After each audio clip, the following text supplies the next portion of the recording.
isso aí, galerinha, bem-vindos ao Visual Physics. Eu sou o professor Clayton e estamos no nosso segundo vídeo para falar sobre máquinas térmicas. Especificamente hoje a gente vai estar falando sobre máquina de Carnot, ciclo de Carnot, ok? Vamos relacioná-lo com a entropia, a gente vai demonstrar a equação do rendimento e falar um pouquinho também sobre o diagrama temperatura por entropia. Belezinha? Aproveita, espero que vocês curtam bastante, estudem bastante, resolvam exercícios e é isso aí, galera. Vamos lá. E é isso aí então, bora falar sobre ciclo de Carnot. Bom, vamos lá, qual que é a ideia do ciclo de Carnot? Primeiro, até mais ou menos meados do século XIX, assim, ainda acreditava que era possível construir uma máquina com 100% de rendimento. Aquela questão idealista e tal. Bom, tudo bem, as pessoas acreditam no que elas quiserem, não tem problema nenhum. Mas a gente tem que demonstrar a veracidade da coisa. Foi onde surge um camarada chamado Nicolas Sadi-Carnot.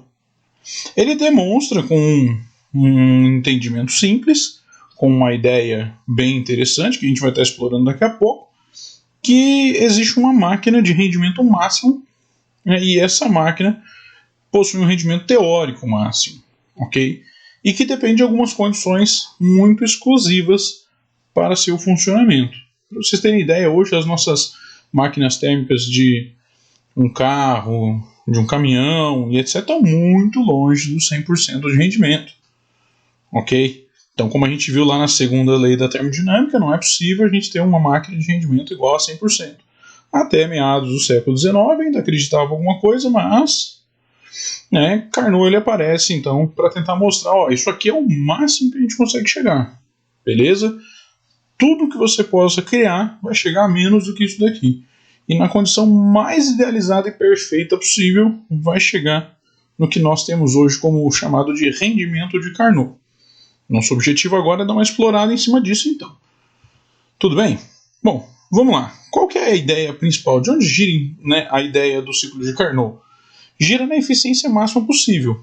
E para ter uma eficiência máxima, é necessário que não haja a geração adicional de entropia nos processos de troca de calor envolvido. Então, cada vez que o meu motor, minha máquina térmica for receber ou doar calor, não pode gerar uma entropia adicional, além daquela, que já vai ser gerada pela transferência de calor.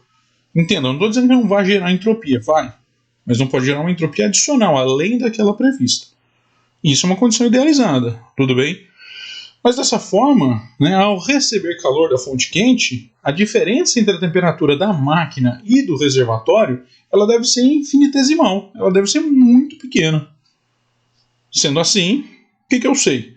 Eu sei que a máquina ela precisa receber calor e, por consequência, ela vai sofrer uma expansão, mas manter a mesma temperatura ao longo do processo para não gerar essa entropia adicional. Logo, a expansão que vai ocorrer nessa primeira fase, nós chamamos de expansão isotérmica, e acontece a uma temperatura que chamaremos de TQ, temperatura da fonte quente. Beleza até aqui então? Então vamos lá, olha só. Nas trocas de calor, não podemos gerar mais entropia do que a própria troca de calor já geraria. Tudo bem? E por consequência, então, nós temos que manter a temperatura constante neste processo de troca de calor. Então, quando recebe calor, o gás está ali trabalhando dentro da minha máquina térmica, vai sofrer uma expansão isotérmica a uma temperatura que nós estamos chamando, então, de temperatura da fonte quente. Afinal, nós temos por objetivo um rendimento maior possível, o maior rendimento possível.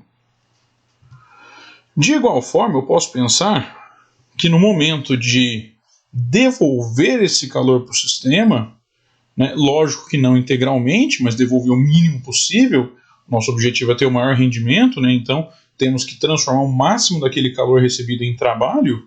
O que vai acontecer?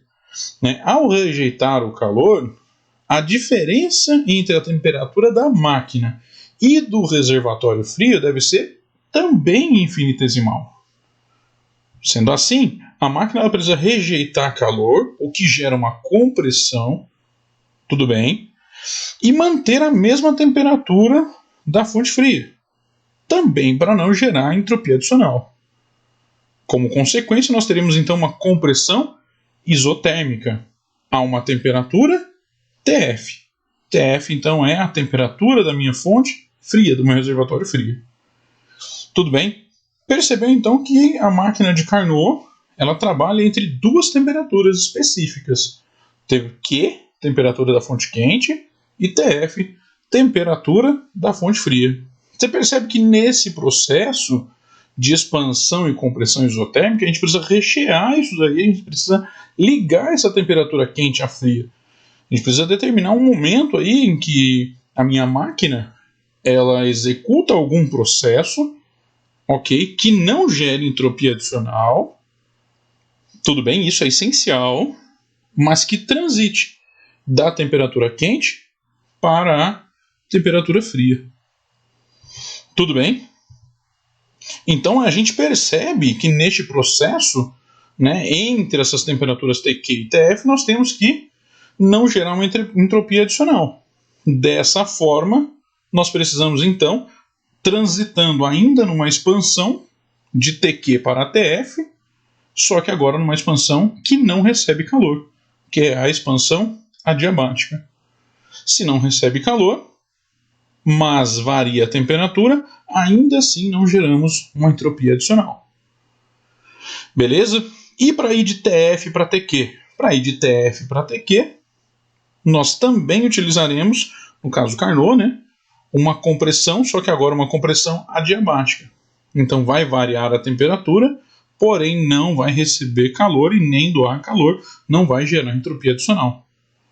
Percebeu então que são 4 processos, né? Quando a gente está pensando em ciclo de Carnot, a gente está pensando em um processo à temperatura quente, que nós chamamos de TQ, né, a temperatura da fonte quente, um processo na temperatura TF, que é a temperatura da fonte fria, um processo para transitar da temperatura da fonte quente para a temperatura da fonte fria, e um processo para retornar da temperatura fria para a temperatura quente, a temperatura da fonte fria para a temperatura da fonte quente. Tudo bem? Sendo assim, resumidamente, o que a gente tem? Uma expansão isotérmica de um estado A para o estado B, onde o gás retira energia térmica da fonte quente. Tudo bem? Isotérmica, então, gera uma entropia, mas entropia adicional pelo fato de ser uma isotérmica. Logo em seguida, uma expansão adiabática que vai do estado B para o estado C, onde o gás não troca calor e, por consequência, não gera entropia. Depois, uma compressão isotérmica, tudo bem, do estado C para o estado D, onde o gás rejeita a energia térmica que fora recebida, rejeita calor para a fonte fria, tudo bem, mas por ser isotérmica não gera mais entropia do que deveria. E por fim, uma compressão adiabática que vai do meu estado D para o meu estado inicial A. De forma que, por ser adiabática, não há troca de calor. Portanto, também não há adição de entropia ao meu sistema. Tudo bem? De maneira um pouco mais visual, nós temos isso aqui. Olha lá, do meu estado A para B, uma expansão isotérmica. De B para C, nós temos ali a minha expansão adiabática. De C para D, uma compressão isotérmica. E de D para A, uma compressão adiabática. No diagrama PV, a gente pode visualizar isso com mais calma. Dá uma olhada ali, ó, do estado A para o B, a minha expansão isotérmica. Do estado B para o estado C, a minha expansão adiabática. Do estado C para o estado D, a minha compressão isotérmica. E do meu estado D para o estado A, a minha compressão adiabática. Belezinha, galera? Até aqui tudo tranquilo? Para quem está olhando para esse gráfico e está meio perdido, putz, como é que se comporta essa tal expansão, compressão isotérmica e tal? Minha sugestão, cara, vai lá, acompanha na playlist, localiza ali, tem uma aula sobre gases. Lá eu mostro para você direitinho como funciona o meu processo isotérmico, o meu processo isobárico, beleza? Dá uma olhada lá, tem uma aulinha completa sobre isso, beleza? Vamos em frente? Olha aí que belezinha. Olha o gifzinho animando para a gente o que está acontecendo com o pistão e em que estado ele está ali no meu diagrama PV. Beleza? Tá ali a fonte, né, o GIFs de física, muito bacana, eu acompanho eles, eu acho que tem vários GIFs, facilita bastante a gente entender o que está acontecendo, né? E ali mostra pra gente ó, o efeito da expansão, fazendo então, né, com que o meu pistão se locomova, e aquilo ali, repito, né, tudo isso está girando em torno de uma máquina térmica que quer realizar um trabalho que eu não tenho capacidade ou não quero realizar. Tudo bem? Como é o caso de um carro, por exemplo. Não necessariamente quero ir a pé daqui até Natal. Eu posso pegar um carro e ele executa o trabalho por mim. Tudo bem? Bom, vamos formalizar melhor isso aí então? Para formalizar melhor, a relação entre entropia. Para formalizar melhor, a relação entre entropia e as grandezas envolvidas no meu ciclo de Carnot. Estamos aqui mais uma vez com o nosso diagrama PV, ok? Representando ali a minha transformação mais uma vez repetindo, né? Isotérmica de A para B, uma expansão adiabática de B para C, uma compressão isotérmica de C para D e, por fim, uma compressão adiabática de D para A. Beleza? Vamos analisar a entropia do ciclo? Como é que fica a entropia do ciclo? A entropia do ciclo vai ser a soma das entropias individuais de cada uma dos meus processos, de cada uma das minhas transformações. Beleza? Então, a entropia do meu ciclo, a variação da entropia do ciclo vai ser a variação da entropia no processo AB mais a variação da entropia no meu processo BC mais a variação da entropia no meu processo CD mais a variação da entropia no meu processo DA. Ok? Mas eu sei também que a variação da entropia no ciclo é zero. Sai do estado A e volta para o estado A para continuar reiniciando o processo várias vezes. Ok? Então, já que é um ciclo, eu terei a minha variação do ciclo igual a zero. A variação da entropia entre A e B, no meu processo de expansão isotérmica, vai ser calculado através da temperatura Tq, temperatura constante, e o calor adquirido nesse processo. Tudo bem? Já a entropia no meu processo BC, na minha expansão adiabática, vale zero, pois o calor adquirido na minha expansão adiabática é zero. Tudo bem? Já o calor no meu processo CD, ele é negativo. Ele está sendo rejeitado. Tudo bem? Então, no meu processo CD, vai acontecer ali a minha compressão isotérmica. Então, eu retiro o calor do sistema. Tudo bem? Então, a variação da minha entropia é calculada de forma que ela vai dar negativa menos QF sobre TF. E a variação da entropia do processo DA vai valer zero, pois também é um processo adiabático. Tudo bem? Dessa forma, então, nós chegamos que a razão entre o calor cedido à minha fonte fria sobre a temperatura da minha fonte fria é igual ao calor recebido da minha fonte quente sobre a temperatura da minha fonte quente. Tudo bem? Reorganizando, o que eu tenho? Eu tenho, então, que a razão entre o calor que é cedido à minha fonte fria sobre o calor recebido da fonte quente, como sendo igual à razão entre a temperatura da fonte fria sobre a temperatura da fonte quente. Beleza? E no que isso me ajuda? Bom, isso me ajuda a determinar o rendimento no ciclo de Carnot. Afinal, já temos determinado que rendimento é dado por trabalho sobre calor recebido da minha fonte quente.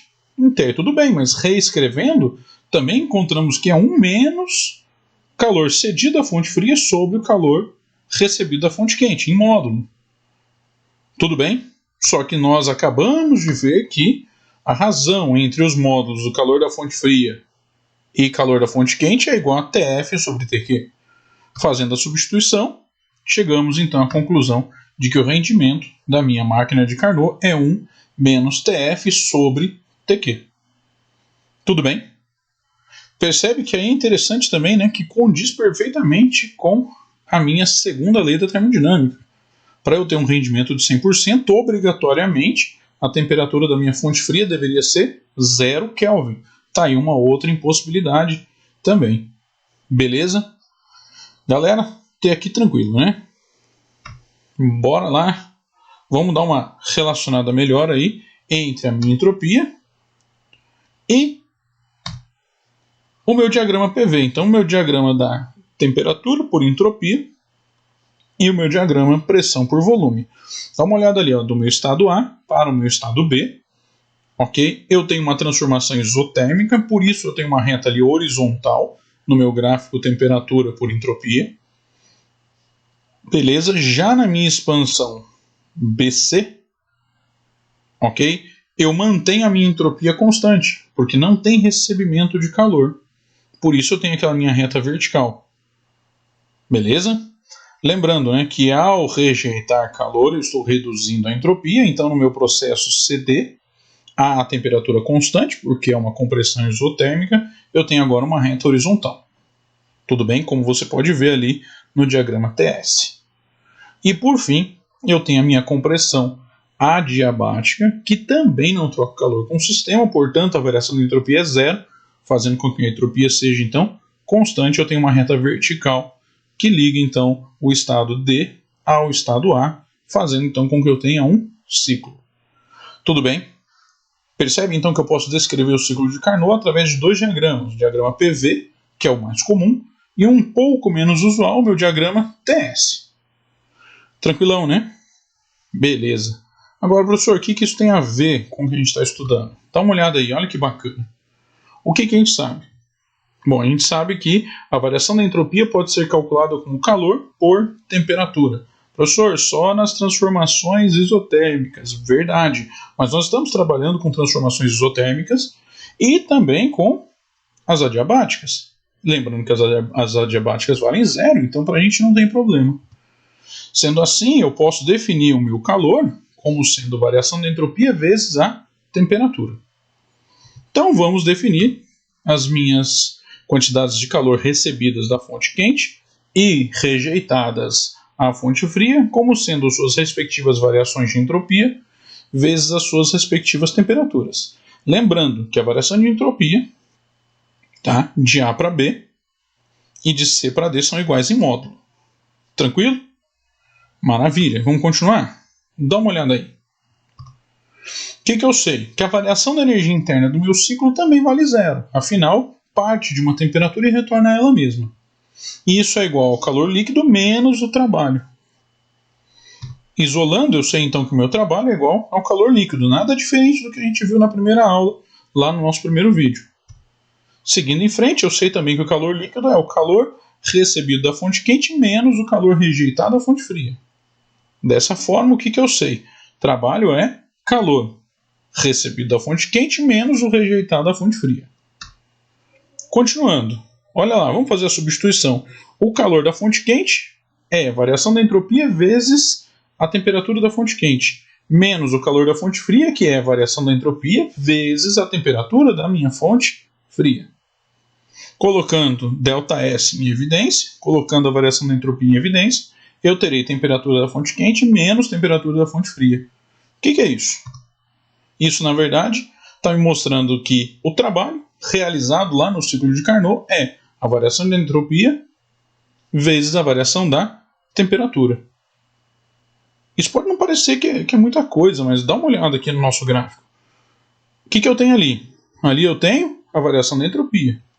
O que eu tenho aqui na vertical? Eu tenho a variação da temperatura. Pô, legal. Então eu tenho a dimensão horizontal e eu tenho a dimensão vertical. O que é isso aqui? Isso aqui é a área do meu gráfico. Ok?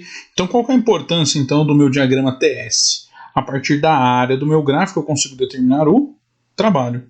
A minha conclusão então é de que o trabalho ele é numericamente igual à área do gráfico TS. Beleza, galera? Tudo tranquilo? Percebe então que no diagrama PV é muito complicado determinar efetivamente o trabalho do meu ciclo de Carnot, se eu não tiver os valores de calor e etc. Se ele me der apenas os valores relacionados à entropia e os valores relacionados à temperatura, eu não consigo através do meu diagrama PV. Já no meu diagrama TS eu consigo. Ok? Vamos verificar isso num exercíciozinho? Um exercíciozinho simples, dá uma olhada. Ele diz assim, ó, uma máquina térmica funciona realizando o ciclo de Carnot entre as temperaturas de 27 graus Celsius e 227 graus Celsius. Em cada ciclo, são obtidos 100 joules de trabalho útil da máquina. Sabendo que a máquina realiza os ciclos com uma frequência de 20 Hz, determine seu rendimento a quantidade de calor recebida da fonte quente por ciclo, a quantidade de calor rejeitada para a fonte fria também por ciclo e a sua potência útil. Beleza? Vamos lá.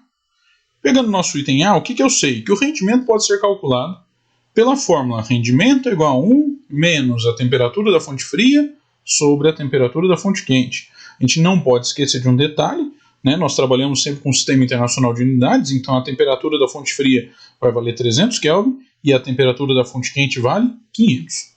Ok? Fazendo nossa substituição, nós teremos então um rendimento de 40%. Beleza? Percebe que está muito longe de 100%. Muito longe de 100%. No item B, a quantidade de calor recebida da fonte quente pode ser calculada também pela equação do rendimento, um pouquinho diferente, né? Que é trabalho por calor da fonte quente. Sendo assim, substituindo os nossos valores, né, dando uma mexidinha, passo para o outro lado, o calor recebido da fonte quente vai ser igual então a trabalho sobre rendimento, 100 sobre 0,4, isso me dá 250 joules. Beleza? O item C fica mais tranquilo ainda, porque a gente sabe que a quantidade de calor rejeitada para a fonte fria é dada, então, através da minha equação trabalho igual a calor da fonte quente menos calor da fonte fria. Dou uma remexida na matemática e substituo os valores. Vai ficar, então, 250 menos 100, que dá 150 joules. Ok? O único que dá para dar uma remexida um pouquinho a mais ali, para dar uma repensada, por questão dos ciclos e tal, é o item D. Mas, pensa comigo, o trabalho realizado em cada ciclo é igual a 100 joules.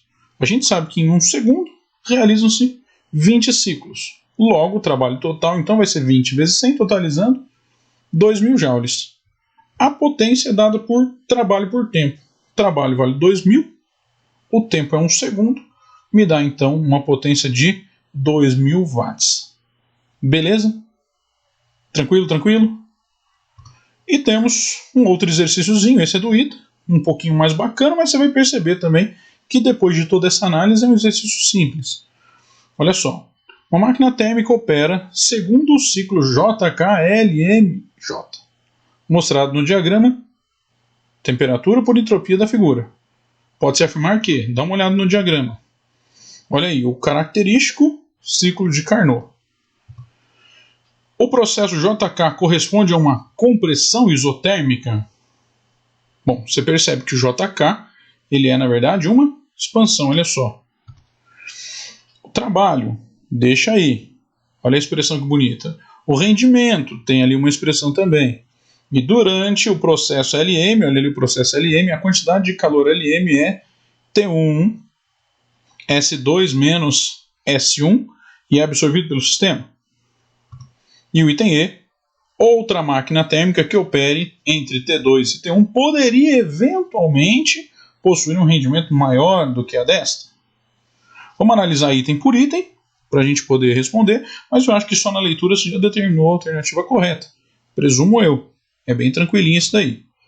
Então vamos lá, dentro da nossa resolução, o item A a gente sabe que está errado, né? No processo JK, há um aumento de entropia, o que indica então que o sistema recebeu calor, logo realizou o trabalho. Tudo bem, se realizou o trabalho é uma expansão e não uma compressão. Eu pulei o item B, nem sei porquê. Olha só, o item C está errado, né? A razão das temperaturas no cálculo do rendimento é sempre entre a menor e a maior. Tudo bem? Nesse caso, então, a gente tem que inverter. Ou seja, o item C também está errado. Beleza? No item D, errado, durante o processo LM há a diminuição da entropia, o que indica perda de calor, não aumento de calor. Tudo bem? Não aumento, né, de aquele recebimento de energia. No item E, né, outra máquina operando sob o mesmo ciclo realizaria o mesmo trabalho, supondo Carnot. Tudo bem? Isso que é a melhor das hipóteses. Supondo um outro ciclo qualquer, então, certamente, né, este rendimento seria inferior, ainda realizaria um trabalho, então, menor do que isso daí. Tudo bem? Então, maior jamais. E o item B, né, como a gente sabe, o trabalho de um sistema cíclico, quando eu tenho o meu diagrama TS, ele é igual à área do gráfico. Tudo bem? Então é isso aí, galera. Espero que vocês tenham gostado, espero que vocês tenham curtido, espero que vocês tenham entendido. ok? Volta esse vídeo quantas vezes forem necessárias, aproveita ele, dá uma revisada, dá uma estudada, tudo bem? E é isso aí, galera. Até a próxima. Um abração. Tchau, tchau.